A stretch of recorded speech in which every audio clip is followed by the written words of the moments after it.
Fez a sua lição de casa? Qual é a lição de casa que eu tenho dito aqui nessas semanas? Quem se lembra?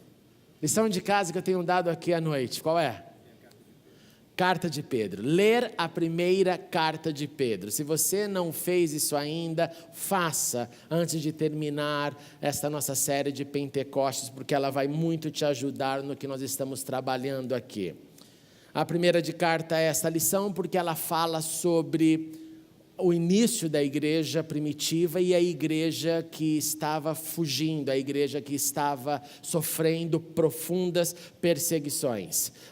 Eu realmente te recomendo, assista o filme Paulo, Apóstolo de Cristo, estreou ao final dessa semana, acho que quinta ou sexta foi a estreia, e é um filme que vai mostrar bem para você um pouco da perseguição sobre o governo de Nero. E aquilo que eu falei aqui, inclusive, nas últimas pregações, sobre os cristãos sendo levados na arena, Nero atribuindo aos cristãos o incêndio de Roma, tudo isso vai ser tema do filme. Os filmes estão aí nos grandes cinemas, vale a pena você assistir, porque tem tudo a ver com o que nós estamos pensando aqui. E Pedro, olhando então para essa igreja que está sendo acusada do que não fez, essa igreja que está sendo espalhada pela região chamada da Ásia Menor, muito daquilo que hoje nós chamamos de Turquia.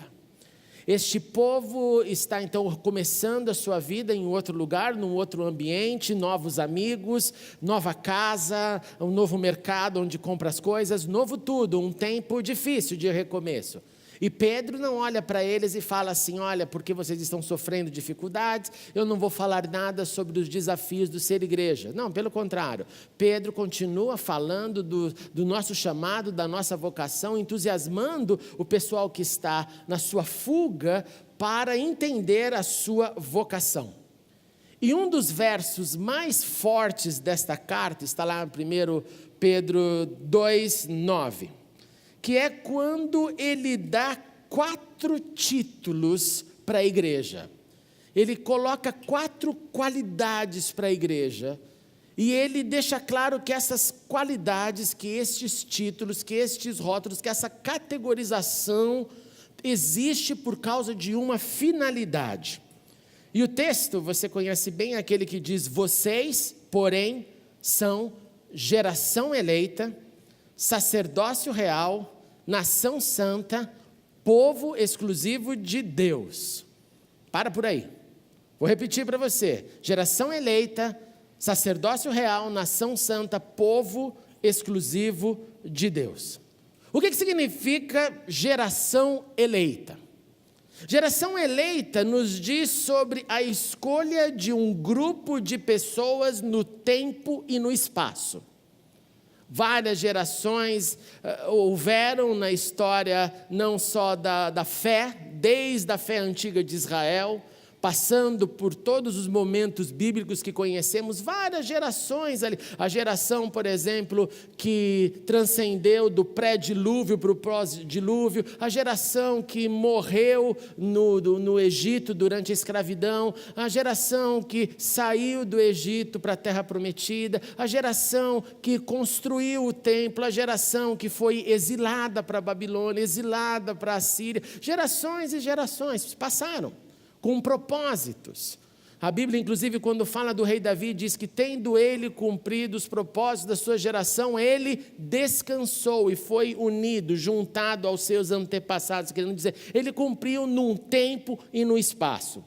Então, quando você lê geração, vós sois, vocês, porém, são geração eleita, Pedro está tentando dizer que dentro do tempo e do espaço, este povo, a partir desse povo, acontece a formação de um grupo de pessoas que foram nominadas, elas foram ali eleitas, elas têm um propósito, elas foram escolhidas.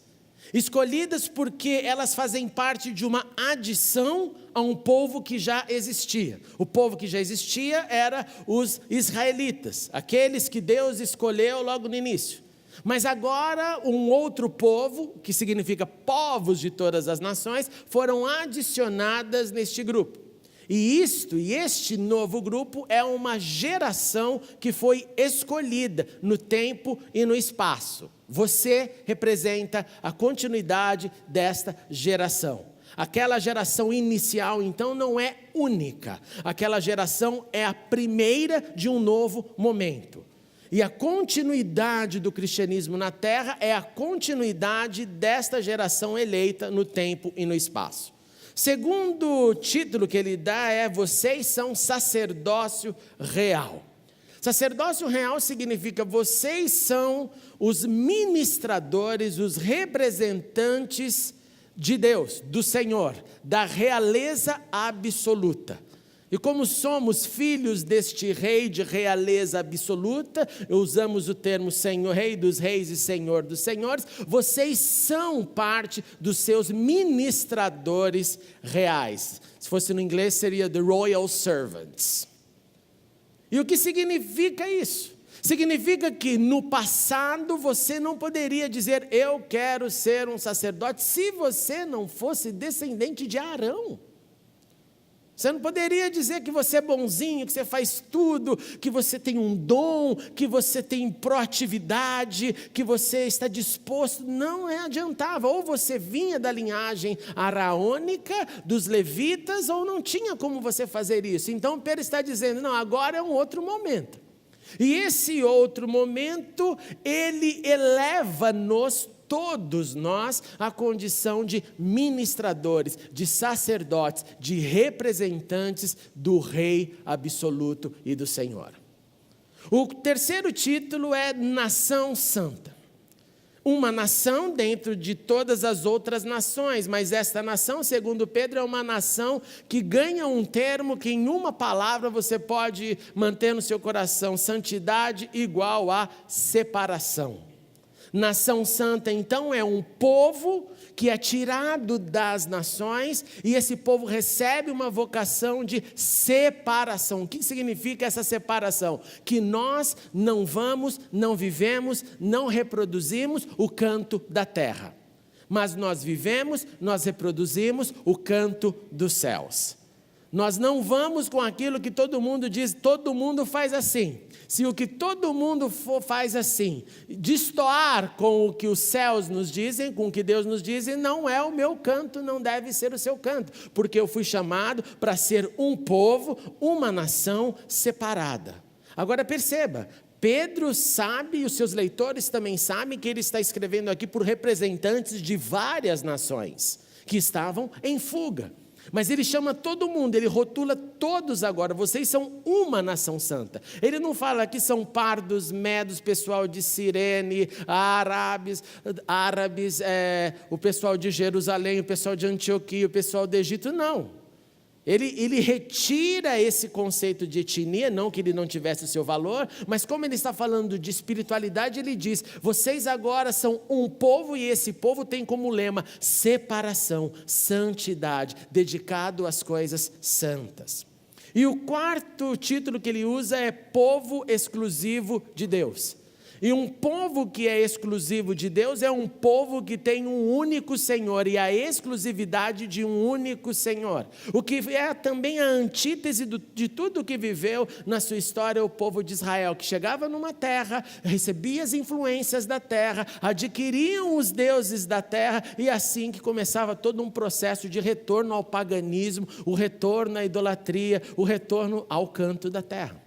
Então Pedro, no seu quarto título, diz o negócio seguinte: nós temos um único Senhor, portanto nós não aceitamos outros deuses, nós não cremos em outros deuses, e isso nos dá um caráter de exclusividade com Deus que nós servimos.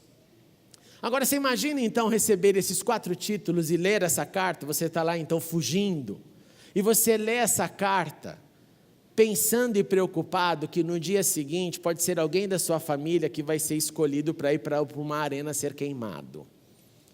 Qual seria a tua reação? Repito, você está num contexto de perseguição, amanhã pode ser alguém da sua família, mas antes do culto lá nas casas, alguém abriu lá o papiro e leu isso e falou tudo isso para você, e você fala: pô, mas amanhã já foi preso fulano de tal. Qual você acha que seriam as suas reações diante disso? Fale para a pessoa que está do seu lado. Vamos lá, rapidamente, vai lá. O que você acha que você pensaria? Títulos maravilhosos, mas amanhã talvez a gente vá para a fogueira.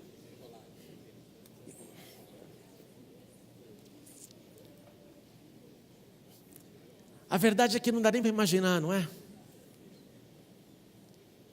Não dá nem para imaginar, você fala, meu Deus, como enfrentar esse negócio? E alguém está aqui com uma carta que mandou lá do outro lugar, ninguém sabe direito onde ele está, quanto tempo demorou para essa carta chegar aqui, e ele está falando coisas lindas, geração eleita, sacerdócio real, nação santa, palavras que parecem não representar o momento que nós estamos vivendo. É mais ou menos quando você vem com uma necessidade, a pregação é outra, e você fala, pô, caramba, não era isso que eu queria ouvir.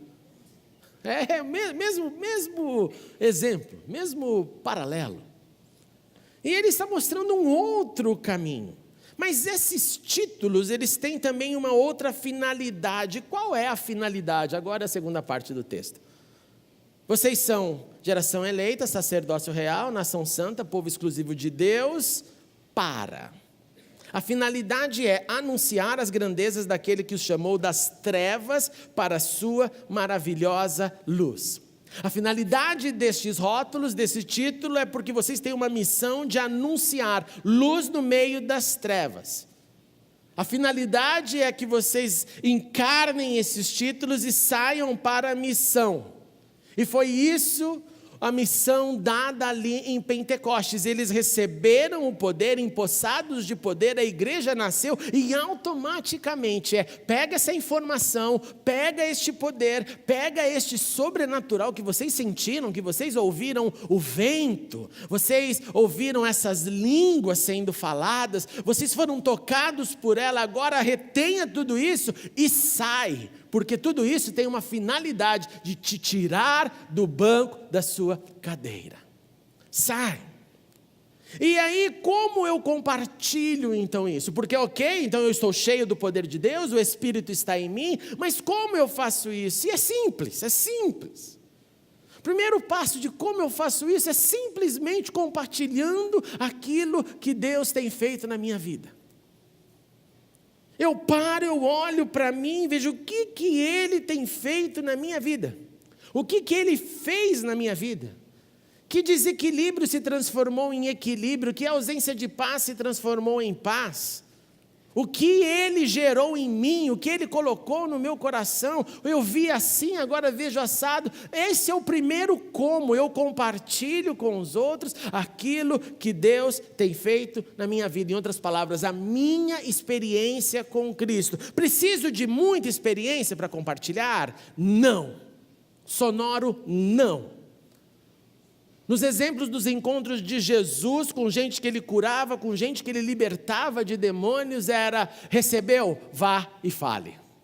Foi liberto? Vá e fale. Lembre do cego diante do interrogatório: olha, eu não sei o nome dele direito, não sei exatamente o que ele faz, o que ele é, eu só sei de uma coisa: eu era cego, agora eu vejo. E se isso não for de Deus, eu não estou entendendo mais nada. Essa era a mensagem.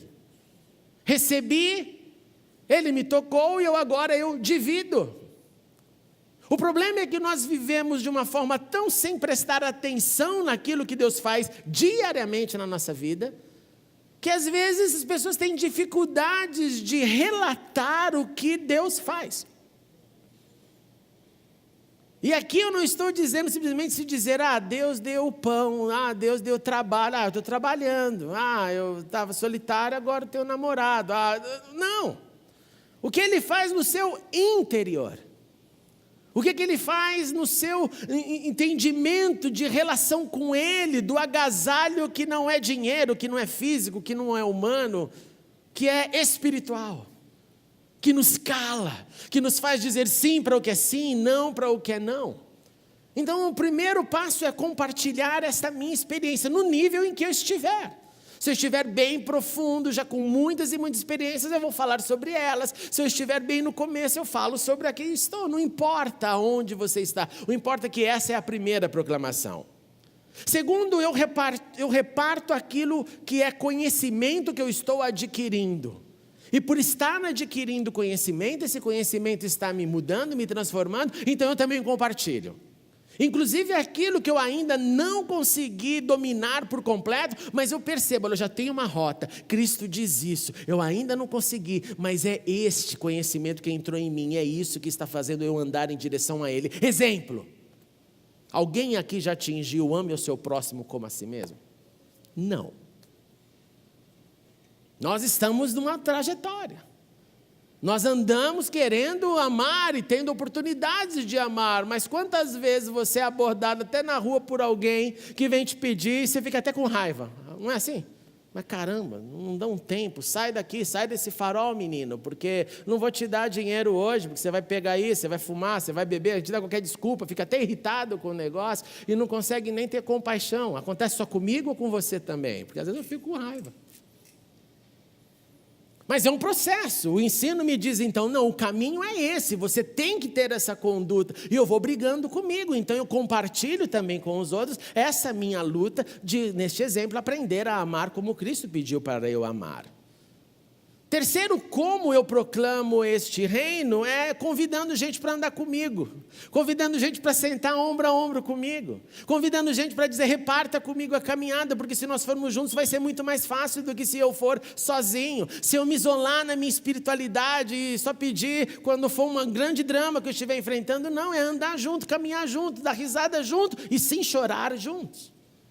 Então, quando eu chamo alguém para compartilhar comigo, eu estou abrindo parte do meu coração, estou dizendo, nesse processo de, então, compromisso e compartilhar boas novas, eu quero que você ande comigo e eu quero andar com você. E você que anda com alguém dentro do seu círculo íntimo de amizade, você que compartilha a sua vida com alguém, as suas dores e suas alegrias, você sabe como é muito mais gostoso do que sozinho.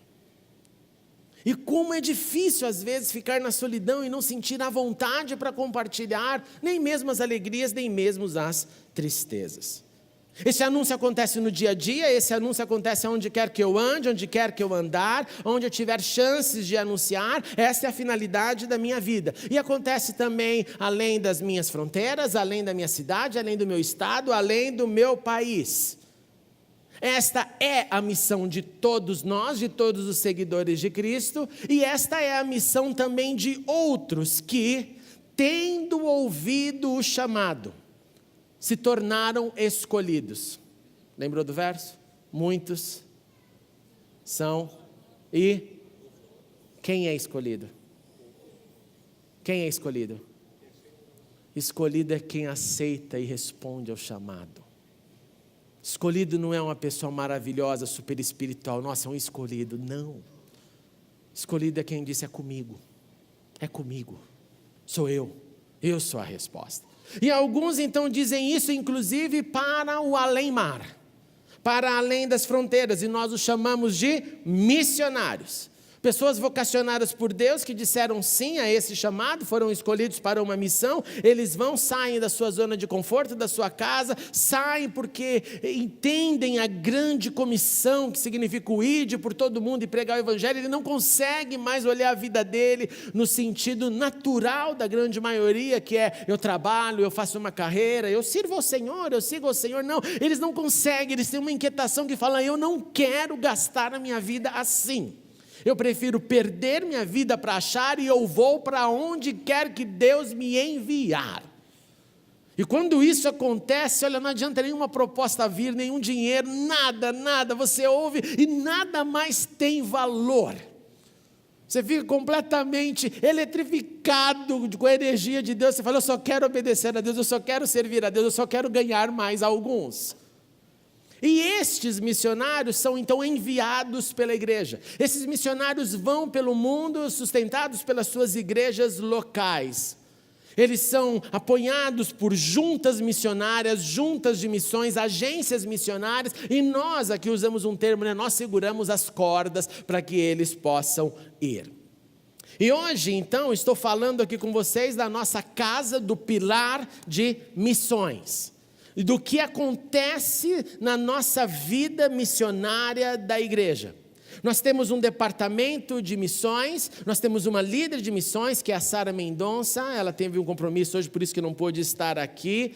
Mas eu quero hoje falar um pouquinho, porque você ouve a gente falando aqui, a igreja tem missionários. A igreja sustenta a obra missionários. Então hoje eu quero apresentar um pouquinho mais para você entender isso. E não saia daqui sem essa casa. Se acabar os folhetos, não se preocupe. Semana que vem, todas as semanas nós estamos repondo mais. Mas é importantíssimo que você tenha isso em suas mãos. Para você ter uma ideia disso, nós temos hoje, eu vou falar por nome, para você gravar na sua cabeça, se interessar por eles. Nós temos uma missionária aqui na igreja, o nome dela é Tia Noemi. Quem conhece a Tia Noemi? Levanta a mão. Olha, tem bastante gente que não conhece a Tia Noemi. Tia Noemi, ela é uma serva de Deus que tem por algumas décadas cuidado de um trabalho chamado Igreja Sem Teto, e ela é uma missionária dessa igreja. Ela é membro dessa igreja, ela frequenta essa igreja semanalmente, nos domingos, ela dirige um culto de oração aqui às terças-feiras, 7 da manhã, se você vier aqui na igreja, ela está aqui num grupo, numa salinha, orando pelas necessidades. E ela vai lá para a Praça da Sé, o sábado dela é o seguinte, ela acorda, pega pão, pega presunto, pega queijo, se tem alguém para ajudar, ajuda, se não tem, ela faz sozinha. E ela monta algumas 100, 150 lanches, e ela monta tudo isso, vão lá para a Praça da Sé, e lá na Praça da Sé ela tem o que já é chamado Igreja Sem Teto. Por quê? Porque é o ar livre, em frente à catedral. E ali, semanalmente, ela prega o evangelho para pessoas em condições de rua. Moradores de rua, gente que está passando pela cidade, todo tipo de pessoa que ali tem recebido a Cristo, recebido pão, recebido salvação. E ela é uma das nossas missionárias. E às vezes, nas conversas com ela, eu reparo essas necessidade que alguém poderia talvez ir lá ajudar, cortar o pão, ir lá fazer o lanche, ir lá e distribuir. E ela tem feito isso, porque todo missionário tem dentro de si o seguinte: se tiver alguém para ajudar, melhor, mas se não tiver, eu não deixo de fazer, eu vou lá e executo. O que é maravilhoso. E por muitos anos ela tem feito este projeto.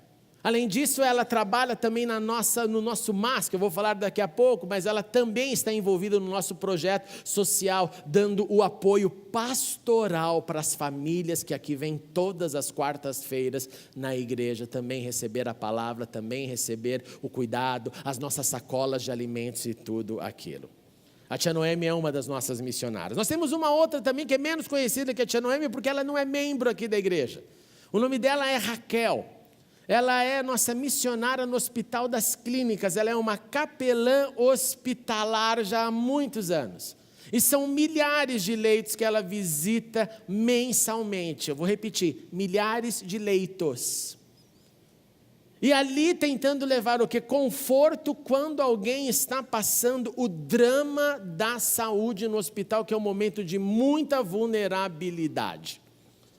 Nesta semana eu estava fazendo uma visita no hospital, terminei a minha visita no hospital e meu acompanhamento. Na hora que eu estou saindo, esperando o carro, a carona que alguém se ofereceu a me levar para casa, eu estou parado ali, vem uma pessoa correndo até mim e ela falou: padre, eu, pois não, minha filha, você já imagina por quê, eu estava, claro, com meu colarinho clerical, falei, pois não. Para, por favor, vem orar. Ela não estava se controlando.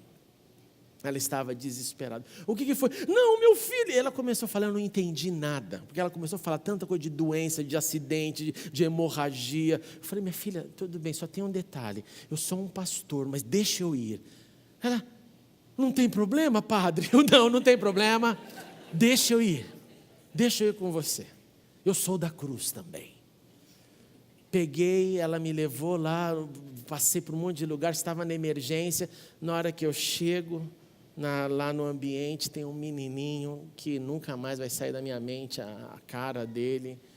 Uma situação muito triste, uma cicatriz enorme na barriga, olhando, aquela cara de desespero, o marido cabisbaixo do lado. E eu entrei e falei assim, é aqui que tem alguém precisando de oração? Ele olhou para mim e falou, demorou, hein? Eu falei, então deixa eu orar por você. Ele estava enfaixado, eu falei, dá sua mão para mim. E ele tem toda a mão enfaixada com o negócio do corte. Eu falei, não, dá outra. Dei a mão para ele. Comecei a orar com ele, gente. Gente, foi um negócio maravilhoso. Sabe quando você sente o poder de Deus daquela sala? E eu pus a mão na cabecinha dele e ele gemia. Quando acabei de orar, eu abri o olho, ele estava chorando, mas um choro profundo, deve ter uns 8 anos, um choro profundo. Eu olhei para ele e falei, Deus te ama. Ele só fez assim para mim com a cabeça. Falei, Deus vai cuidar de você. Abracei a mãe, saí, Dei meu cartão para ela, falei, a hora que você precisar, a hora que você quiser, me chame que eu venho visitar. Eu venho visitar quantas vezes você precisar de mim. Pessoas nesse estado precisam de uma movimentação de gente que vai estar lá só cuidando. Se prepare, ainda nesse semestre nós vamos ter um curso, a fase 2 do curso que fizemos ano passado de capelania hospitalar, para nós aqui empossarmos um grupo de pessoas que vão trabalhar nos hospitais. Prepare-se para isso.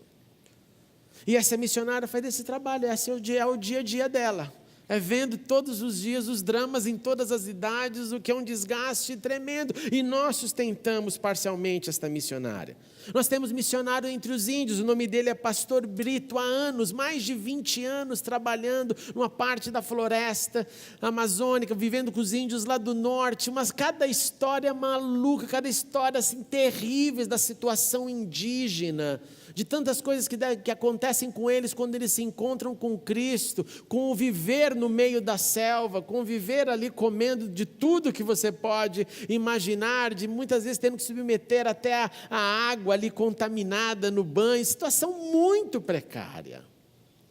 E essa igreja tem sustentado esse trabalho lá, e índios e mais índios têm se convertido ao Evangelho nesses anos, bendito seja Deus.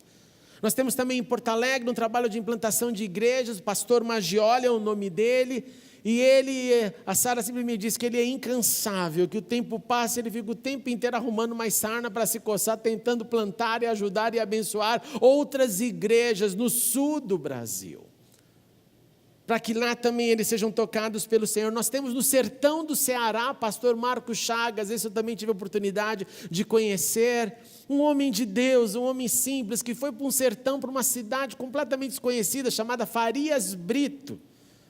E quando ele estava orando para saber para onde ia, e ele ouviu essa cidade que não tinha absolutamente nada acontecendo lá, ele fala, então é para lá, Senhor, onde não tem nada. E lá ele tem trabalhado, lá ele tem edificado uma igreja, lá vidas têm chegado a Cristo através dele e da sua família, no sertão do Ceará.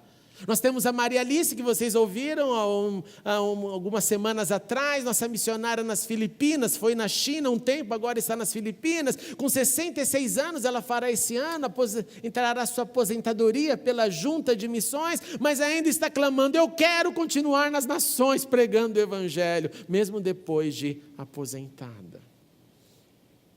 Tendo servido China, tendo servido nas Filipinas, lidado com dramas e mais dramas, mas ainda quer continuar a servir ao Senhor. Nós temos uma família na África, Uganda, esteve anteriormente em Madagascar, e depois Deus os levou para Uganda, e ali a família Petrelli.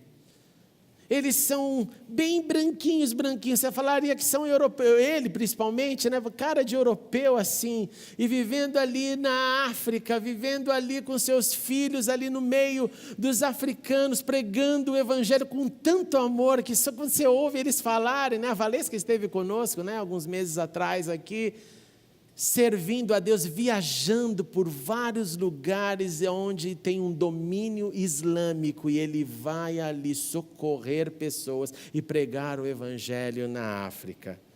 E temos na França o nosso projeto, que hoje tem o pastor Jorge Naira, pastor Alexandre e Ana, e pastor Pablo e Patrícia, que cuidam de 3 igrejas que estavam para fechar.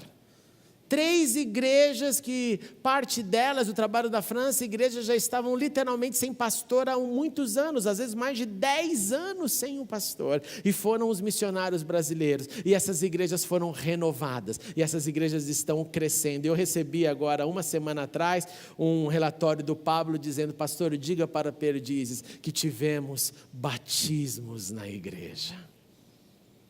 Famílias se converteram, famílias vindo da Romênia foram para a França e se converteram, famílias de franceses que estavam anos e anos ali nesse vem, não vai, não vai, e ele discipulou essas pessoas foram batizadas, estão firmes na igreja. Então isso é o que nós temos feito, e é só um pouco. E por que fazemos isso? Porque Jesus disse, olha, não é nada menos que o mundo, a missão é para o mundo, a missão é para todos.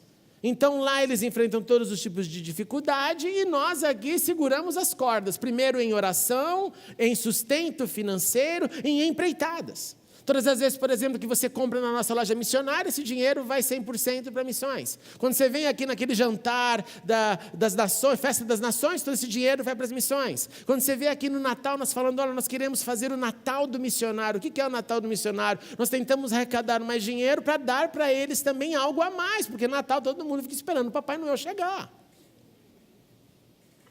E é isso que nós queremos, então, que você entenda que nós, como igreja de Cristo, mesmo nós locais, aqui os de São Paulo, nós temos tido braços pelas nações, braços pelo país. E a minha oração é que a gente atinja uma situação financeira tão mais plena e boa, para que a gente possa triplicar esse quadro. Porque Jesus não deu ordem de primeiro aqui, porque aqui é melhor, segundo lá, porque é mais ou menos, e terceiro lá, porque lá é longe dos olhos, longe do coração. Vai se preocupar com Uganda o quê? Olha aí, não é essas são as nossas falas. Mas é o contrário, nós devemos nos preocupar com eles. Além disso, então, como parte da nossa estrutura, o nosso pilar de missões da igreja, nós temos, como disse, o MAS, que é o nosso trabalho de ação social. Mês após mês você vem aqui, recebe a sacola, o desafio, coloque alimentos. Por quê? Porque assim nós socorremos a pessoa que está aflita de fome e ou falamos do evangelho para elas. E aí com o estômago forrado é muito melhor ouvir do que com o estômago vazio. E a igreja, graças a Deus, tem se envolvido nisso. A liderança disso está com a Cecília, junto com uma equipe, e como disse a tia Noemi, na parte espiritual. E precisamos hoje de mais gente para se envolver na pastoral desse grupo. Gente que vem aqui só para ouvir e orar, só isso. Ouvir as histórias, dar amor e orar. E fazer amizades. Com gente que você sabe quão difícil é viver nas ruas, quão difícil é viver nas comunidades, quão difícil é encarar a dureza da vida. E esse é mais um braço nosso evangelístico. E temos também as Déboras, que é um ministério de mulheres, de mães, não simplesmente mães biológicas, mas mulheres que decidem orar e oram pelos seus filhos biológicos, pelos seus filhos adotados espiritualmente, e que se juntam aqui e fazem também empreitadas nas ruas, provocando na rua, às vezes no farol de trânsito, dizendo, você já orou pelo seu filho hoje? Pergunta legal, né, para se fazer, né? Você já orou pelo seu filho hoje? E esse é mais um, onde as mulheres se reúnem para parar, para orar, para clamar, para dividir as cargas, para dividir as lutas, dividir as conquistas. E tem ainda mais um lado deste nosso pilar de missões, que é a nossa capacidade de evangelização pessoal. E essa, para mim, é a maior falta que temos hoje na igreja. Porque nós temos missões, como vocês viram acontecendo. Nós temos o Ministério de Ação Social também acolhendo pessoas. Nós temos um apoio espiritual de mães que oram pelos seus filhos. Nós temos um apoio pastoral a essas vidas. Nós estamos na cidade, estamos nos hospitais, estamos na Praça da Sé. Estamos. Mas falta-nos encarnar a consciência, a ousadia e o desejo de nos tornarmos evangelistas todos. Falta a ousadia de deixar o Espírito entrar e nós encarnarmos que essa é nossa missão primordial. É a missão que você e eu nós teremos que prestar contas. Quantos foram os frutos que provocamos? Não quanto foi o dinheiro que ajuntamos, mas quantos foram as vidas que eu vou dizer, Senhor, esses estão comigo. Esses são os meus discípulos. Então nós precisamos dessa maior ousadia, desse maior contato, dessa maior vibração, dessa maior decisão de evangelizar, de usar cada momento, gente, cada reunião, interna ou externa. Aqui, a começar dos nossos cultos, a começar dos concertos, qualquer coisa que você ouvir que a igreja está fazendo, você tem que encarnar, eu tenho essa responsabilidade, e eis uma chance para eu abrir a minha boca e convidar pessoas. Dividir boas notícias. E dentro dessa área, minha oração é que Deus levante vários evangelistas aqui. e que levante liderança para estes projetos.